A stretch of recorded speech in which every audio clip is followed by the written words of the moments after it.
Supreme judicial council ने justice Mazahir Naqvi को show cause notice जारी कर दिया। 14 दिन में जवाब तलब कर लिया। ज़राए ने बताया जस्टिस नकवी को इल्जामात की तफसीलात के साथ शो कॉज जारी किया गया। शो कॉज नोटिस 4-1 के तनासुब से जारी किया गया।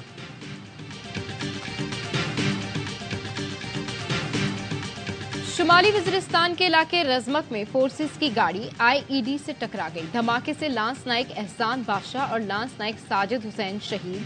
ISPR का कहना है इलाके में मुमकिना दहशतगर्दों की तलाश और खात्मे के लिए ऑपरेशन जारी। की राह हमवार, इसराइल जंगबंदी पर तैयार। हमास का कहना है 4 दिन के लिए इंसानी बुनियादों पर जंगबंदी पर इत्तफाक हुआ। इसराइल जंग में वक्फे के दौरान गजा में किसी को गिरफ्तार नहीं करेगा। गजा की पट्टी में इसराइली फौजी ऑपरेशन रोक दिया जाएगा। गजा के तमाम इलाकों में इमदाद के सैकड़ों ट्रक्स पहुंचाए जाएंगे। फिजाई हुदूद मुकम्मल तौर पर बंद रहेंगी। आइंदा हर 10 इसराइली यरगमालियों की रिहाई पर लड़ाई में 1 रोज का वक्फा दिया जाएगा। हमास के मुताबिक कतर और मिस्र की सरपरस्ती में मुआहदे पर पहुंचे। जंग के वक्फे का ऐलान कल होगा।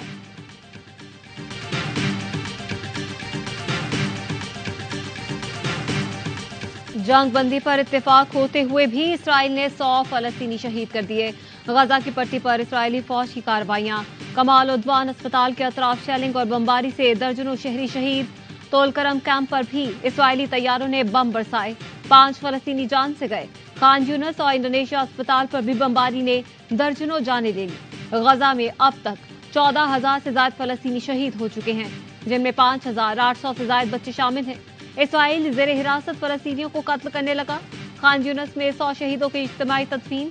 फलस्तीनियों को इसराइली फौज ने अल-शिफा और बैतुल हनून अस्पताल से हिरासत में लिया।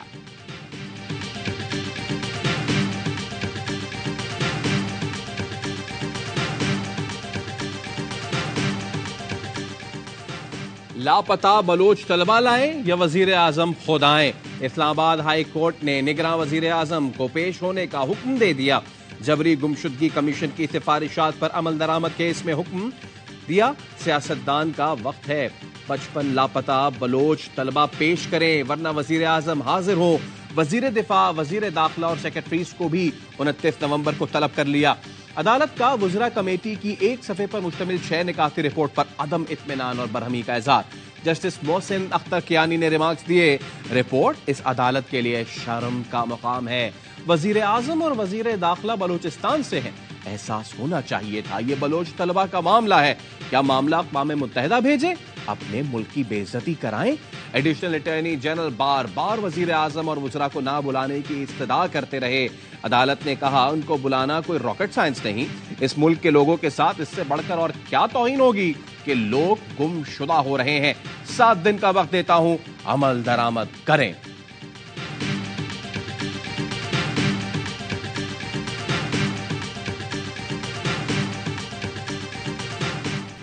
बुजुर्ग सियासतदानों पर नहीं, तर्ज़े सियासत पर एतराज है जिसने मुल्क को तबाह कर दिया। बुजुर्गों से कहता हूँ सियासत छोड़कर घर या मदरसे बैठे, मुल्क के लिए दुआ करें। अब हम काम करके दिखाएंगे। Chairman Peoples Party Bilawal Bhutto Zardari का चित्राल में वर्कर्स कन्वेंशन से खिताब। कहा तहरीक इंसाफ आई तो टिकटॉकर्स की हुकूमत होगी, मियां साहब आए तो अशराफिया की हुकूमत होगी। हम अवामी राज लाएंगे, सिर्फ नारों और वादों पर नहीं बल्कि सिंध में अपनी कारकर्दगी पर इलेक्शन लड़ रहा हूँ। आसिफा भुट्टो से कहूंगा चित्राल से इलेक्शन लड़े, ये हमारी नानी की नशस्त है।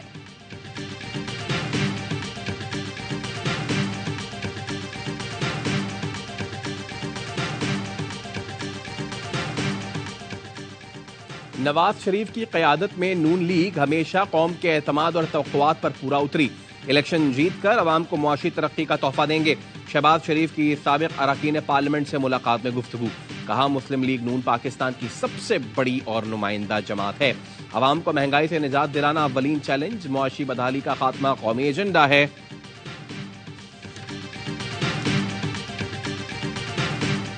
15 साल से पाकिस्तान पीपल्स पार्टी की करप्ट नाहिल बेस हुकूमत ने सिंध को बर्बाद किया है और MKM ने वादा तौर पर ऐलान किया। हम बिल्कुल खुले लफ्जों में कहते हैं कि हाँ, हम सिंध में अपना वजीर आला लेके आएंगे।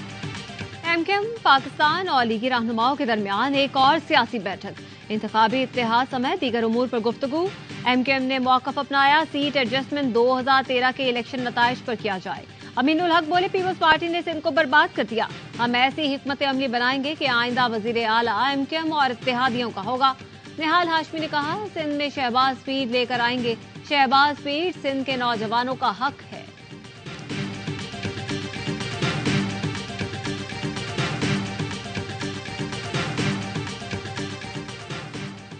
190 मिलियन पाउंड्स के चेयरमैन पीटीआई का नाम ईसीएल में डालने की सिफारिश। विफाकी काबीना की कमेटी बनाए ईसीएल ने चेयरमैन पीटीआई समेत 29 अफराद पर सफरी पाबंदियों की सिफारिश की।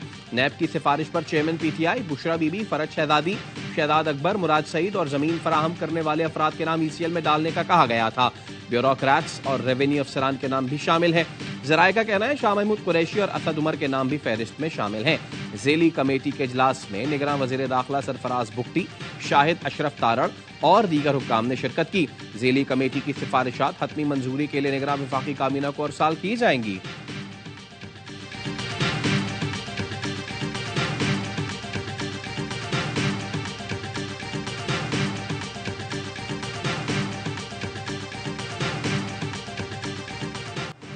साफर केस में चेयरमैन पीटीआई की दरख्वास्त से जमानत पर सुप्रीम कोर्ट का एफआईए, विफाकी हुकूमत और सेक्रेटरी दाखिला को नोटिस।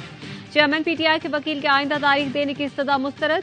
जस्टिस सरदार तारिक मसूद ने रिमार्क दिए, केस को स्पेशल न बनाएं, आम मुकदमात की तरह चलने दें। फारिकान को नोटिस दिए बगैर जमानत नहीं दी जा सकती। शाह महमूद कुरैशी की दरख्वास्त जब मुकर्रर होगी तब देखेंगे। समाअत गैर मुअय्यना मुद्दत तक मुलतवी। चेयरमैन पीटीआई की बहन अलीमा खान कहती हैं, हम अपनी कोशिश जारी रखेंगे, लेकिन लगता है चेयरमैन पीटीआई को जेल से निकालने का इरादा नहीं।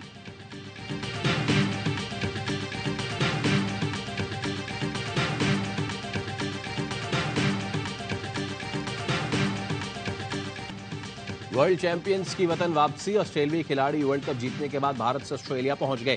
स्टार प्लेयर्स में कप्तान पैट कमिंस, जॉश हैजलवुड, मानस लबिशेन, मिशेल मार्श, एलेक्स कैरी और कैमरून ग्रीन शामिल। मेगा इवेंट में ऑस्ट्रेलिया ने भारत को शिकस्त देकर छठी बार आलमी कप जीता।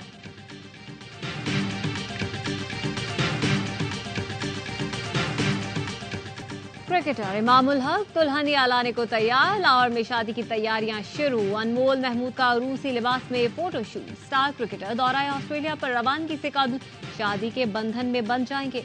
उनका निकाह 25 और वलीमा 26 नवंबर को होगा।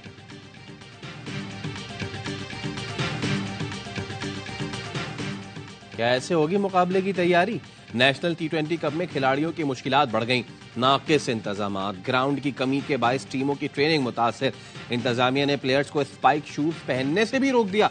बगैर स्पाइक्स के इंजरी होने का खदशा। खिलाड़ियों को प्रैक्टिस बॉल पर भी एतराज। नेशनल टी20 24 दिसंबर से कराची में शेड्यूल है। साबिक कप्तान शुएब मलिक भी होंगे इन एक्शन। टीम सियालकोट की क़यादत करेंगे।